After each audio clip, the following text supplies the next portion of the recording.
Hello Mouses! Today I want to talk about 3 different legal news cases that I think will be of interest to everyone.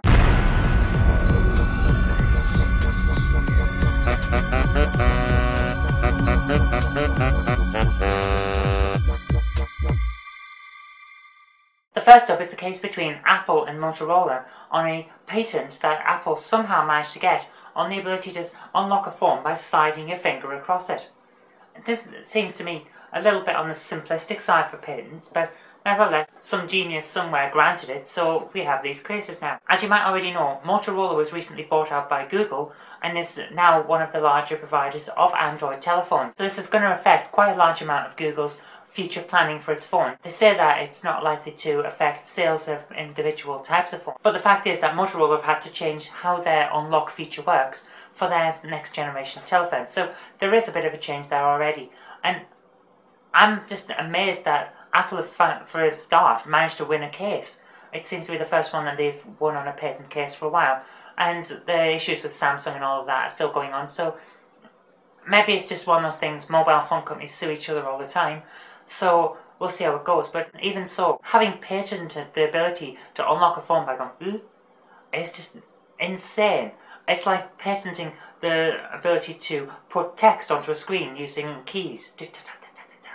Or the look and feel of Windows. I think Windows got a patent on that, didn't it? Microsoft got a look and feel patent for Windows 95. And yeah, that worked out well for everyone else, didn't it? Because now everything looks like Windows. So, good on you. Patents aren't really that great.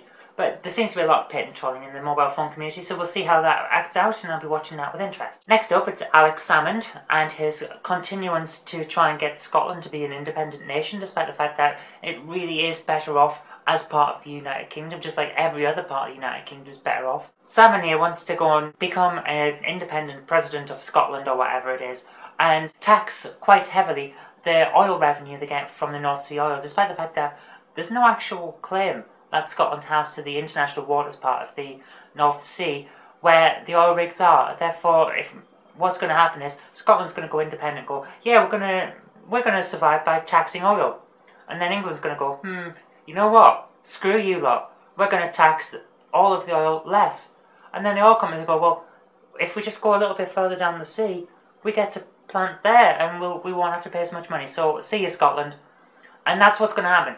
It's going to try and do this, and then it's going to ruin it, and then it's going to go, well, can we come back and join United Kingdom again? And England will go, no. But the thing is that in the 1970s, Scotland had a referendum on whether to go independent, and they said no. They're still part of the United Kingdom because they voted no, and Mr. Salmond thinks that that might have changed by now. And you know what?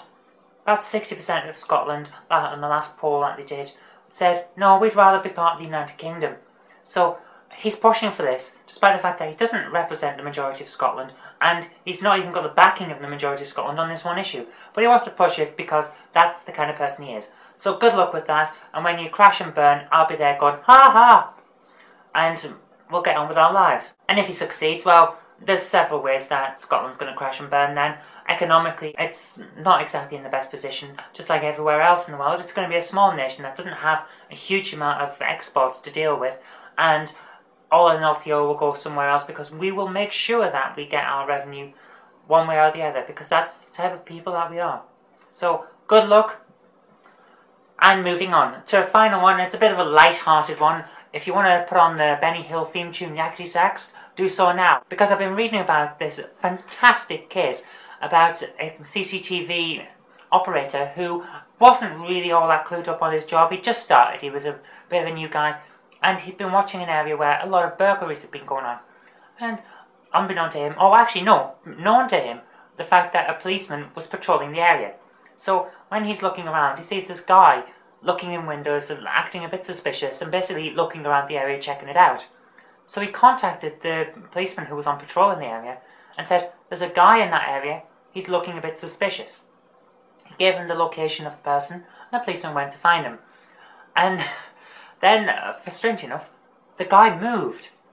So the policeman got another update from the CCTV people that the guy was now over in another area, which the policeman was close by to, so he went to find it. And then the guy moved again, and it went on for about 20 minutes before a senior CCTV operator came in, had a look at the screen and went, you're sending the guy to chase himself. The policeman is basically running around chasing his own tail because of the CCTV operator, and I just thought that was hilarious. See, this is what happens when you have a little bit of knowledge, but not quite enough to do what you're supposed to be doing. Knowledge is a good thing, but the more you have of it, the better you are at using it. So that's the moral for the day. I hope you've enjoyed that. As always, just to make sure that I'm not making this stuff up, I've got links to all things in the little information bar underneath the video.